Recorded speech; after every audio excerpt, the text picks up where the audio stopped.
সেটাই হচ্ছে take back Bangladesh. Bangladesh is heading into a pivotal election, its first since a youth uprising shook the foundations of power. It was an end of an era, and for many, the promise of a democratic new beginning. Many young people didn't vote last time because it was not a real vote. Youth has stepped into politics, but the mood has darkened. Islamist politics is gaining strength, and across the country, pressure on women and minorities is growing. For Bangladesh, this vote is about more than leadership. It is about direction.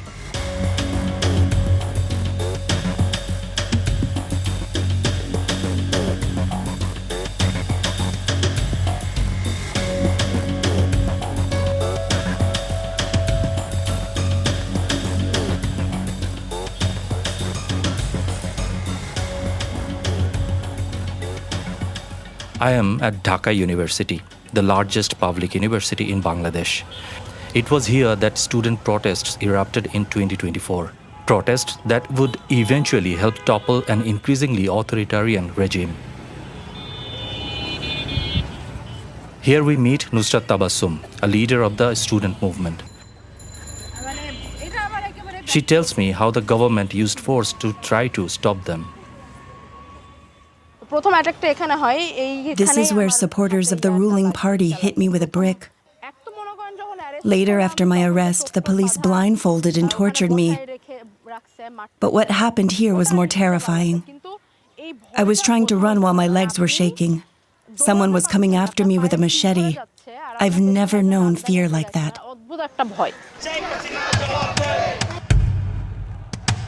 In July 2024, students in Dhaka began to protest against the long-standing regime of Prime Minister Sheikh Hasina and her ruling Awami League party. What began as a demand for job quota reform quickly spread beyond university campuses. Anger over unemployment, corruption, and lack of political freedom brought thousands into the streets. Ruling party supporters and police came down hard on the protesters. Rights groups report that nearly 1,000 people were killed and several thousand more injured or detained.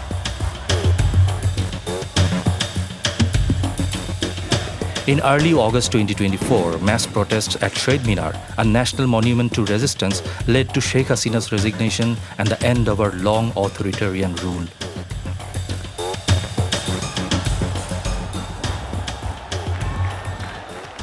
You can't really imagine how massive the crowd was.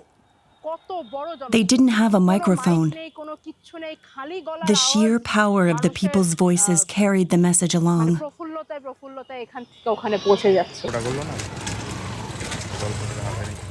After Hasina's ousting, a transitional government was formed, which is now preparing for elections that could lead the country into a new era. Student leaders from the uprising, including Nusrat Tabassum, have formed the National Citizen Party or NCP, promising a fresh start for their country. Many young people will be voting for the first time. Never in Bangladesh's history have so many youths had this chance. Many young people didn't vote last time because it was not a real vote, so this election is extremely important. But many hopes have already been crushed. To strengthen their own political chances, the NCP joined an alliance of Islamist parties, a decision that drew criticism from within the party itself. Many members left, Nusrat stayed.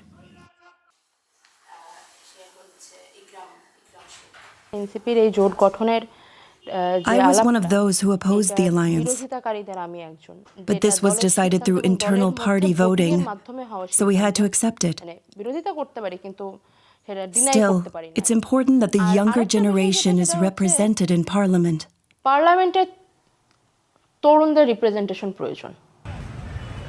Let's take a closer look at Bangladesh's political landscape.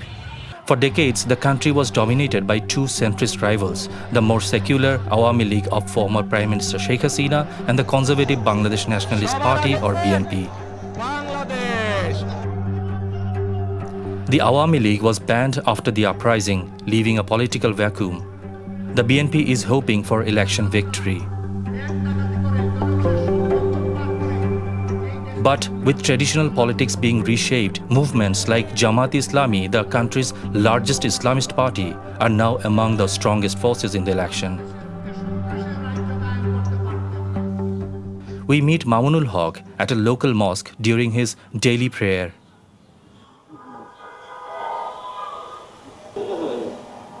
The Islamic scholar and political leader wants to build a Bangladesh under Sharia law. He says his movement also played a role in opposing Sheikh Hasina's government.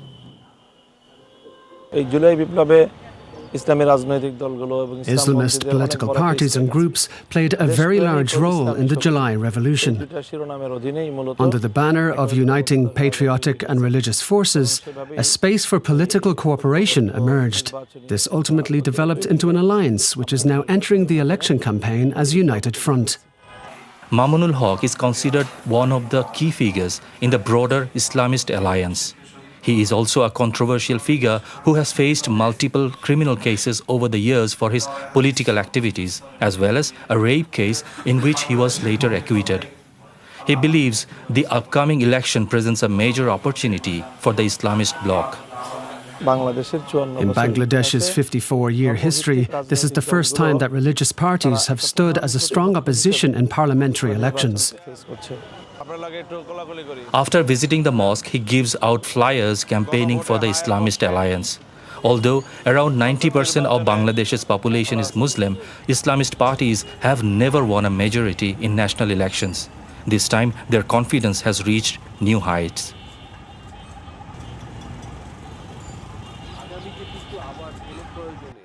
Political analyst Altaf Parvez tells me public frustration with corruption and the failure of traditional parties to address economic hardship has helped create this situation. Over the last 2 or 3 decades, the rules, whether democratic or military, have not significantly changed the livelihoods of ordinary people.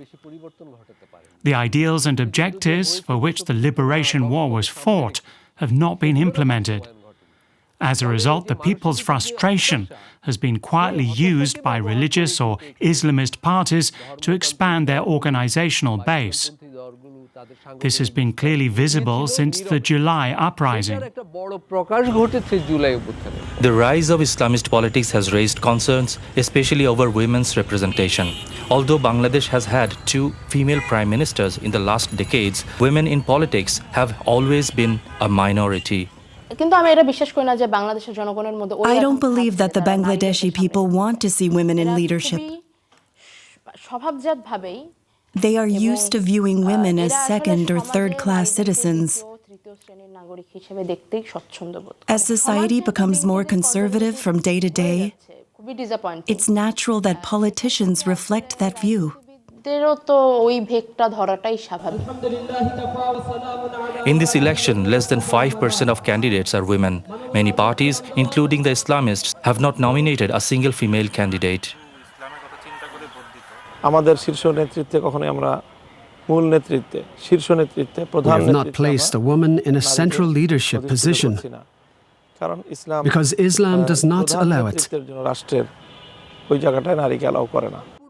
Altaf Parvez is convinced that conservative attitudes are on the rise and shaping many aspects of society. Music has been removed from primary school curricula. Girls' sports events have been shut down in many places by political or social forces, and organizing them has become very difficult. Music programs hardly exist in many areas.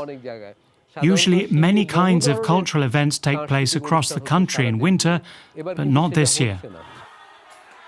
A prominent music school in Dhaka was recently vandalized. Attacks on minorities and cultural centers are not new in Bangladesh, but since the regime change, observers say the situation has not improved. Some fear repression is increasing.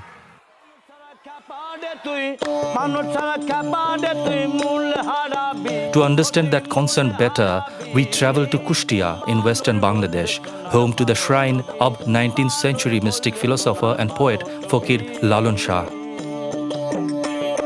Here we meet one of his followers, Fakir Hridoy Shai, singing Lalon's songs with his companions. Lalon's teachings challenged rigid religious and social boundaries. His followers, known as Bauls, express these ideas through music and a way of life blending elements of Islam, Hinduism, and Sufism.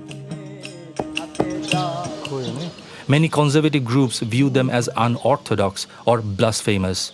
They are often attacked or harassed. Baul and fakir traditions preserve a people's culture. If those people are oppressed or not properly respected today, then that shame falls upon everyone. The pride of a nation lies in enlightened people.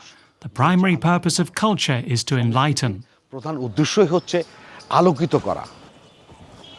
Regardless of who is in power, Baul practitioners say they continue to face hostility, including in recent months in different parts of the country.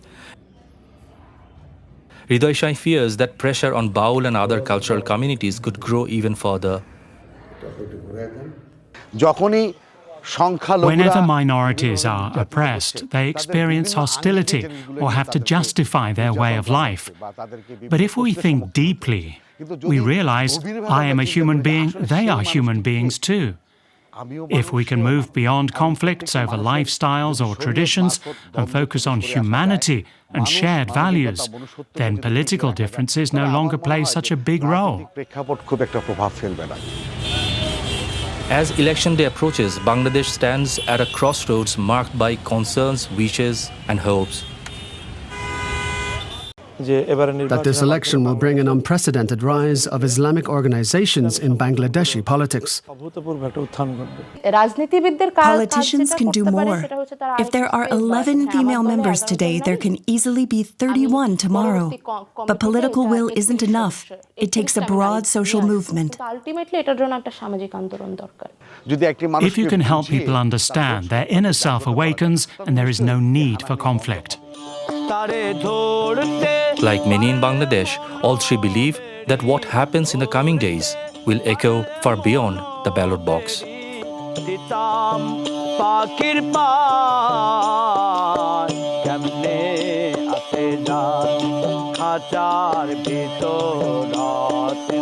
পাখি কেমনে আসে যায়